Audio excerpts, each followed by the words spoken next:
श्री राधे हरे कृष्णा। आज सुनिए मार्गशीर्ष मास महात्म्य का 22वां अध्याय और आज की इस वीडियो के लास्ट में आप श्री गणपति अथर्वशीर्ष पाठ का हिंदी अनुवाद भी सुनेंगे। राजा भनंदन ने कहा, हे ब्रजेश्वर, संबंध तो विधाता के वश की बात है, वह मेरे द्वारा साध्य नहीं है। ब्रह्मा जी ही संबंध करने वाले हैं, मैं तो केवल जन्मदाता हूँ। कौन किसकी पत्नी या कन्या है और कौन किसका साधन संपन्न पति है, इसे तो विधाता के सिवा और कौन जानता है। अगर विधाता ने मेरी पुत्री को ही वृषभानु की पत्नी होने की बात लिखी है, तो वो तो पहले से ही उनकी पत्नी है। मैं फिर कौन हूं जो उसमें बाधा डाल सकूं, और दूसरा भी कौन उस संबंध का निवारण कर सकता है।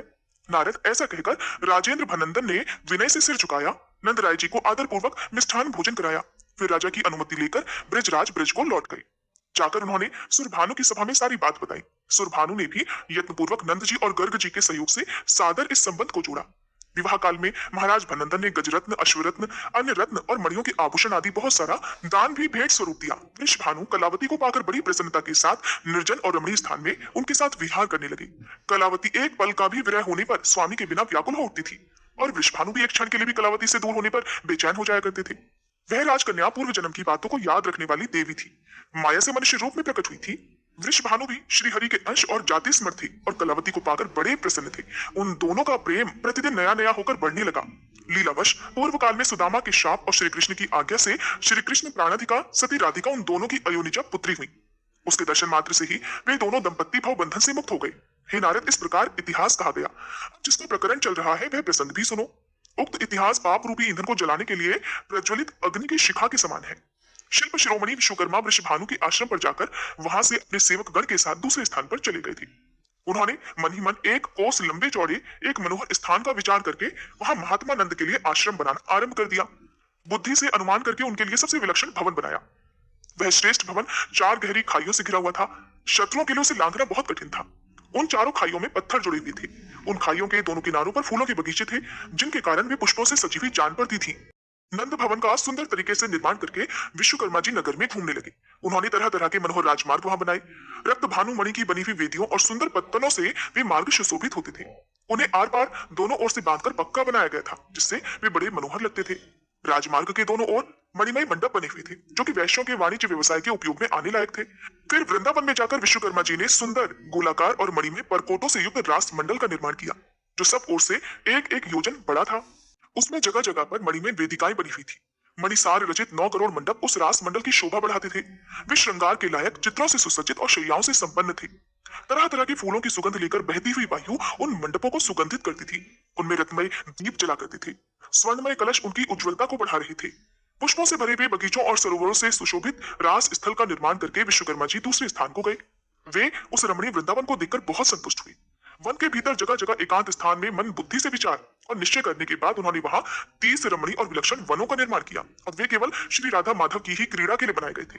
फिर मधुवन के निकट अत्यंत मनोहर निर्जन स्थान में वट वृक्ष के मूल भाग के निकट सरोवर के पश्चिम किनारे केतकी वन के बीच और चंपा के बगीचे के पूर्व विश्वकर्मा जी ने राधा माधव की क्रीड़ा के लिए पुनः एक रत्नमय मंडप का निर्माण किया।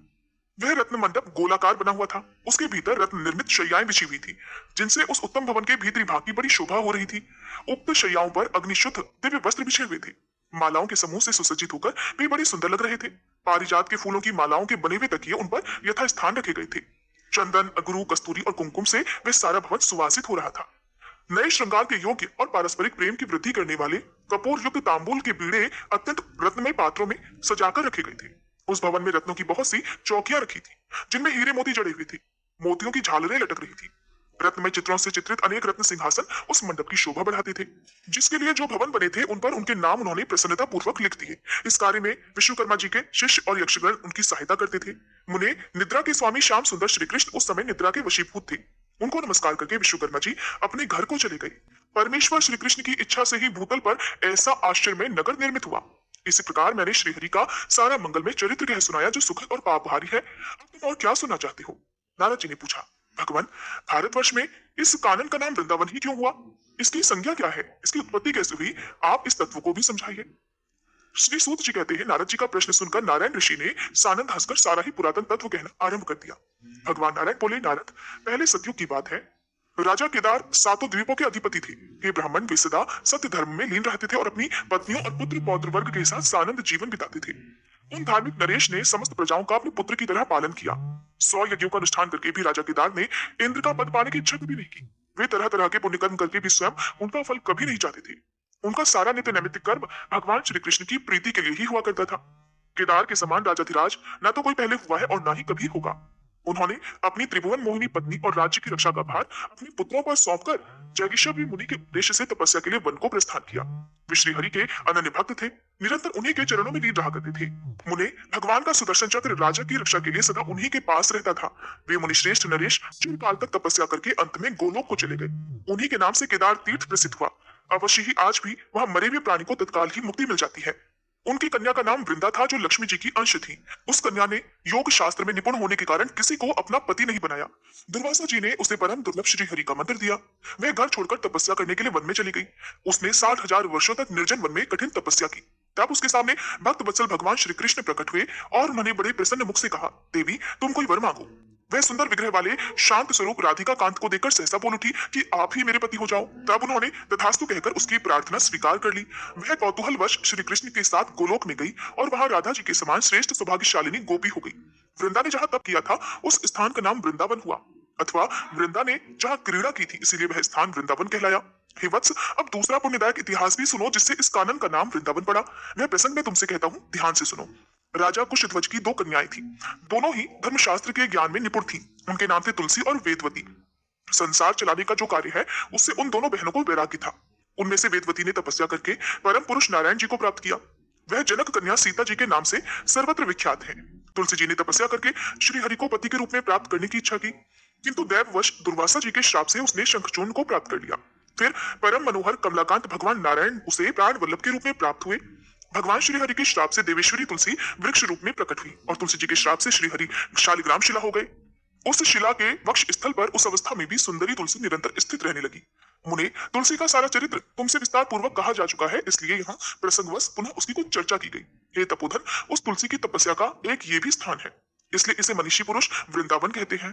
तुलसी और वृंदा समानार्थक शब्द है, इसलिए मैं तुमसे दूसरा उत्कृष्ट कारण भी बता रहा हूँ जिससे भारतवर्ष का यह पुण्य क्षेत्र वृंदावन के नाम से प्रसिद्ध हुआ। राधा जी के 16 नामों में से एक नाम वृंदा भी है जो श्रुति में सुना गया है। उन वृंदा नाम धारिणी राधिका का वह रमणी क्रीड़ावन है, इसलिए इसे वृंदावन कहा गया है। पूर्व काल में श्री कृष्ण ने श्री राधा की प्रीति के लिए गोलोक में वृंदावन का निर्माण किया था। फिर धरती पर उनकी क्रीड़ा के लिए प्रकट हुआ वह वन उस प्राचीन नाम से ही वृंदावन कहलाने लगा। नारद जी ने पूछा, हे जगत गुरु, श्री राधिका के 16 नाम कौन कौन से हैं? मुझ शिष्य से उन्हें बताइए, उन्हें सुनने के लिए मेरे मन में उत्कंठा है। मैंने सामवेद में वर्णित श्री राधा के सहस्त्र नाम सुने हैं, फिर भी इस समय आपके मुख से उनके 16 नामों को भी सुनना चाहता हूँ। हे मुनिवर, वे 16 नाम उन सहस्त्र नामों के ही अंतर्गत है या फिर उनसे अलग है? अहो, उन भक्त वांछित पुण्य स्वरूप नामों का मुझसे वर्णन कीजिए, साथ ही उन सब की उत्पत्ति के बारे में भी बताइए। हे जगत के आदि कारण जगन माता श्री राधा के उन सर्व दुर्लभ पावन नामों को मैं सुनना चाहता हूँ। श्री नारायण ने कहा, राधा, रासेश्वरी, रासवाहिनी, रसिकेश्वरी, कृष्ण प्राणाधिका, कृष्ण प्रिया, कृष्ण स्वरूपिणी, कृष्ण वामांग संभूता, परमानंद रूपिणी, कृष्णा, वृंदावनी, वृंदा, वृंदावन विनोदिनी, चंद्रावली, चंद्रकांता और शरद चंद्र प्रभानना, ये सारभूत 16 नाम उन सहस्त्र नामों के ही अंतर्गत है। राधा शब्द में धा का अर्थ है निर्वाण और रा दानवाचक है। जो स्वयं निर्वाण अर्थात मोक्ष करने वाली है वे ही राधा कही गई है। रासेश्वर की ये पत्नी है, इसलिए इनका नाम रासेश्वरी है। उनका रास मंडल में निवास है, इससे वे रासवासिनी कहलाती हैं। वे समस्त रसिक देवियों की परमेश्वरी हैं, इसलिए पुरातन संत महात्मा उन्हें रसिकेश्वरी कहते हैं। परमात्मा श्री कृष्ण के लिए वे प्राणों से भी अधिक प्रियतमा है, अतः साक्षात श्री कृष्ण ने ही उन्हें कृष्ण प्राणाधिका नाम दिया है। वे श्री कृष्ण की अत्यंत प्रिया कांता है, अथवा श्री कृष्ण ही सदा उन्हें प्रिय है, इसलिए समस्त देवताओं ने उन्हें कृष्ण प्रिया कहा है। वे श्री कृष्ण रूप को लीला पूर्वक निकट लाने में समर्थ हैं और सभी अंशों में श्री कृष्ण के समान ही है, इसलिए कृष्ण स्वरूपिणी कही गई है। परम सती श्री राधा श्री कृष्ण के आधे वामांग भाग से प्रकट हुई है, इसलिए श्री कृष्ण ने स्वयं ही उन्हें कृष्ण वामांग संभूता कहा है। सती श्री राधा स्वयं परमानंद की मूर्तिमती राशि है, इसलिए श्रुतियों ने उन्हें परमानंद रूपिणी की संज्ञा दी है। कृष्ण शब्द मोक्ष का वाचक है, ण उत्कृष्टता का बोधक है और आकार दाता के अर्थ में आता है। वे उत्कृष्ट मोक्ष की दात्री हैं, अर्थात मोक्ष प्रदान करने वाली है, इसलिए कृष्णा कही गई है। वृंदावन उन्हीं का है, इसलिए वे वृंदावनी भी कही गई है, अथवा वृंदावन की अधिदेवी होने के कारण उन्हें ये नाम प्राप्त हुआ। सखियों के समुदाय को वृंद कहते हैं और आकार सत्ता का वाचक है। उनके समूह की समूह सखियां हैं, इसलिए वे वृंदा कही गई हैं। उन्हें सदा वृंदावन में विनोद प्राप्त होता है, अतः वेद उनको वृंदावन विनोदिनी भी कहते हैं। वे सदा मुखचंद्र और नखचंद्र की अवली अर्थात पंक्ति से युक्त हैं, इस कारण श्री कृष्ण ने उन्हें चंद्रावली नाम दिया है। उनकी कांति दिन रात सदा ही चंद्रमा के समान बनी रहती है, इसलिए श्री कृष्ण हर्षोल्लास के कारण उन्हें चंद्रकांता कहते हैं। उनके मुख पर दिन रात शरद काल के चंद्रमा की सी प्रभा फैली रहती है, इसलिए मुनि मंडली ने उन्हें शरद चंद्र प्रभानना भी कहा है। ये अर्थ और व्याख्याओं सहित षोडश नामावली कही गई, अर्थात श्री राधा के 16 नामों की व्याख्या की गई, जिसे नारायण ने अपने नाभि कमल पर विराजमान ब्रह्मा जी को दिया था। फिर ब्रह्मा जी ने पूर्व काल में मेरे पिता धर्मदेव को इन नामावली का उपदेश दिया और श्री धर्मदेव ने महातीर्थ पुष्कर में सूर्य ग्रहण के पुण्य पर्व पर देव सभा के बीच मुझे कृपा पूर्वक इन 16 नामों का उपदेश दिया था। श्री राधा के प्रभाव की प्रस्तावना होने पर बड़े प्रसन्न मन से उन्होंने इन नामों की व्याख्या की थी। मुने, ये राधा जी का परम पुण्यमय स्तोत्र है जिसे मैंने तुम्हें दिया। महामुने, जो वैष्णव ना हो और वैष्णवों का निंदक हो उसे इसका उपदेश कभी नहीं देना चाहिए। जो मनुष्य जीवन भर तीनों संध्याओं के समय इस स्तोत्र का पाठ करता है, उसकी यहाँ राधा माधव के चरण कमलों में भक्ति होती है। अंत में वह उन दोनों का दास्य भाव भी प्राप्त कर लेता है और दिव्य शरीर और अणिमा आदि सिद्धि को पाकर सदा उन प्रिया प्रीतम के साथ विचरता है। नियम पूर्वक किए गए संपूर्ण व्रत, दान और उपवास से, चारों वेदों के अर्थ सहित पाठ से, समस्त यज्ञों और तीर्थों के विधि बोधित अनुष्ठान और सेवन से, संपूर्ण भूमि की 7 बार की गई परिक्रमा से, शरणागत की रक्षा से, अज्ञानी को ज्ञान देने से और देवताओं और वैष्णवों का दर्शन देने से भी जो फल प्राप्त होता है, वह इस स्तोत्र पाठ की 16वीं कला के बराबर भी नहीं है। इस स्तोत्र के प्रभाव से मनुष्य जीवन मुक्त हो जाता है। नारद जी ने कहा, प्रभु, कि सर्व दुर्लभ परम आश्चर्यमय स्तोत्र मुझे प्राप्त हुआ। देवी श्री राधा का संसार विजय नामक कवच भी उपलब्ध हुआ। सुयज्ञ ने जिसका प्रयोग किया था वह दुर्लभ स्तोत्र भी मुझे सुलभ हो गया। भगवान श्री कृष्ण की विचित्र कथा सुनकर आपके चरण कमलों के प्रसाद से मैंने बहुत कुछ पा लिया। अब मैं जिस रहस्य को सुनना चाहता हूँ, कृपया उसका भी वर्णन कीजिए। मुने, वृंदावन में प्रातःकाल उस अद्भुत नगर को देखकर फिर गोपों ने क्या कहा? मैं भगवान श्री नारायण ने देवर्षि नारद से जो कुछ भी बताया उसका वर्णन आप अगले अध्याय में सुनेंगे। अब सुनिए श्री अथर्वशीर्ष पाठ हिंदी में। विघ्न विनाशक भगवान श्री गणेश जी की आराधना बहुत ही मंगलदायी मानी जाती है। अनेकों स्तोत्र, श्लोक और जाप द्वारा भगवान गणेश जी की पूजा करके उन्हें मनाया जाता है। उनमें से एक पाठ गणपति अथर्वशीर्ष बहुत ही मंगलकारी है। प्रतिदिन प्रातःकाल स्नान आदि से निवृत्त होने के बाद इस पाठ को करने से विघ्नहर्ता भगवान गणेश की कृपा अवश्य प्राप्त होती है। श्री गणपति अथर्वशीर्ष को संस्कृत में पढ़ पाना सबके लिए संभव नहीं होता है, थोड़ा मुश्किल होता है। इसलिए आज आप सभी की सुविधा के लिए मैं आपको सुना रही हूँ श्री गणपति अथर्वशीर्ष का हिंदी अनुवाद। आप सभी इस स्तोत्र को सुनकर कमेंट बॉक्स में गणेश भगवान की जय जरूर लिखिएगा। ओंकारपति भगवान गणपति को नमस्कार है। हे गणेश, आप ही प्रत्यक्ष तत्व हो, आप ही केवल करता हो, आप ही केवल धरता हो, आप ही केवल हरता हो। निश्चय पूर्वक आप ही इन सब रूपों में विराजमान ब्रह्म हो, आप साक्षात नित्य आत्म स्वरूप हो। हे पार्वती नंदन, आप मेरी अर्थात मुझ शिष्य की रक्षा करो, वक्ता की रक्षा करो, श्रोता की रक्षा करो, दाता की रक्षा करो, धाता की रक्षा करो, व्याख्यान करने वाले आचार्य की रक्षा करो, शिष्य की रक्षा करो, पश्चिम से रक्षा करो, पूर्व से रक्षा करो, उत्तर से रक्षा करो, दक्षिण से रक्षा करो, ऊपर से रक्षा करो, नीचे से रक्षा करो, सब ओर से मेरी रक्षा करो, चारों दिशाओं से मेरी रक्षा करो। आप वांगमय हो, चिन्मय हो, आप आनंदमय हो, आप ब्रह्ममय हो, आप सच्चिदानंद अद्वितीय हो, आप प्रत्यक्ष ब्रह्म हो, आप दानमय विज्ञानमय हो। ये जगत आपसे उत्पन्न होता है, ये सारा जगत आप में लय को प्राप्त होगा। इस सारे जगत की आप में प्रतीति हो रही है। आप भूमि, जल, अग्नि, वायु और आकाश हो। परा, पश्चंती, वैखरी और मध्यमा वाणी के ये विभाग आप ही हो। आप सत्व, रज और तम तीनों गुणों से परे हो। आप जागृत, स्वप्न और सुषुप्ति इन तीनों अवस्थाओं से परे हो। आप स्थूल, सूक्ष्म और वर्तमान तीनों देहों से परे हो। आप भूत, भविष्य और वर्तमान तीनों कालों से परे हो। आप मूलाधार चक्र में नित्य स्थित रहते हो। इच्छा, क्रिया और ज्ञान तीन प्रकार की शक्तियां आप ही हो। आपका योगी जन नित्य ध्यान करते हैं। आप ब्रह्मा हो, आप विष्णु हो, आप रुद्र हो, आप इंद्र हो, आप अग्नि हो, आप वायु हो, आप सूर्य हो, आप चंद्रमा हो, आप ब्रह्म हो, वो हो भूर्वः स्वः। ये तीनों लोक तथा ओंकार वाच्य पर ब्रह्म भी आप ही हो।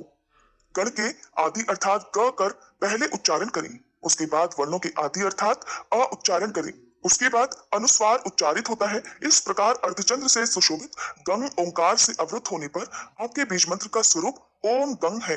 गकार इसका पूर्व रूप है, बिंदु उत्तर रूप है, नाद संधान है, संहिता संविद है। ये ऐसी गणेश विद्या है। इस महामंत्र के गणक ऋषि है, नीच रंगदाय चंद्र है, श्री मद महा गणपति देवता है। वह महामंत्र है ओम गंग गणपते नमः। एक दंत को हम जानते हैं, वक्रतुंड का हम ध्यान करते हैं। वह दंती अर्थात गजानन हमें प्रेरणा प्रदान करे, यह गणेश गायत्री है। एकदंत चतुर्भुज चारों हाथों में पाश, अंकुश, अभय और वरदान की मुद्रा धारण किए तथा मूषक चिन्ह की ध्वजा लिए हुए रक्तवर्ण लंबोदर वाले सूप जैसे बड़े बड़े कानों वाले रक्त वस्त्रधारी शरीर पर रक्त चंदन का लेप किए हुए रक्त पुष्पों से भली भांति पूजित भक्तों पर अनुकंपा करने वाले देवता, जगत के कारण अच्युत, सृष्टि के आदि में अविर्भूत प्रकृति और पुरुष से परे श्री गणेश जी का जो नित्य ध्यान करता है वह योगी सब योगियों में श्रेष्ठ है। व्रात अर्थात देव समूह के नायक को नमस्कार है, गणपति को नमस्कार है, प्रथम पति अर्थात शिव जी के गणों के अधिनायक के लिए नमस्कार, लंबोदर को, एकदंत को, शिव जी के पुत्र को तथा श्री वरद मूर्ति को नमस्कार है, नमस्कार है। ये अथर्वशीर्ष अथर्ववेद का उपनिषद है। इसका जो पाठ करता है ब्रह्म को प्राप्त करने का वह अधिकारी हो जाता है। सब प्रकार के विघ्न उसके लिए बाधक नहीं होते, वह सब और सुख पाता है। वह पांचों प्रकार के महान पातकों तथा उपपातकों से मुक्त हो जाता है। सायंकाल पाठ करने वाला दिन के पापों का नाश करता है, प्रातःकाल पाठ करने वाला रात्रि के पापों का नाश करता है। जो प्रातः सायं दोनों समय इस पाठ का प्रयोग करता है वह निष्पाप हो जाता है। वह सर्वत्र विघ्नों का नाश करता है, धर्म, अर्थ, काम और मोक्ष को प्राप्त करता है। इस अथर्वशीर्ष को जो शिष्य न हो उसे कभी नहीं देना चाहिए। जो मोह के कारण दे देता है वह पातकी हो जाता है। 1000 बार पाठ करने से जिन जिन कामों कामनाओं का उच्चारण करता है उनकी सिद्धि इसके द्वारा ही मनुष्य कर सकता है। इसके द्वारा जो गणपति को स्नान कराता है वह वक्ता बन जाता है। जो चतुर्थी तिथि को उपवास करके इस स्तोत्र को जपता है वह विद्यावान हो जाता है। यह अथर्व वाक्य है। जो इस मंत्र के द्वारा तपश्चरण करना जानता है वह कदापि भय को प्राप्त नहीं होता। जो दूर्वांकुर के द्वारा भगवान गणपति का यजन करता है वह कुबेर के समान हो जाता है। जो धानी लाई के द्वारा यजन करता है वह यशस्वी और मेधावी होता है। जो सहस्त्र लड्डुओं और मोदकों द्वारा यजन करता है वह वांछित फल को प्राप्त करता है। जो घी के सहित समिधा से यजन करता है वह सब कुछ प्राप्त कर लेता है। 8 ब्राह्मणों को सम्यक रीति से ग्राहक कराने पर सूर्य के समान तेजस्वी होता है। सूर्य ग्रहण में, महानदी में या प्रतिमा के समीप जपने से मंत्र सिद्धि होती है, वह महाविघ्न से मुक्त हो जाता है। जो इस प्रकार जानता है वह सर्वज्ञ हो जाता है, वह सर्वज्ञ हो जाता है।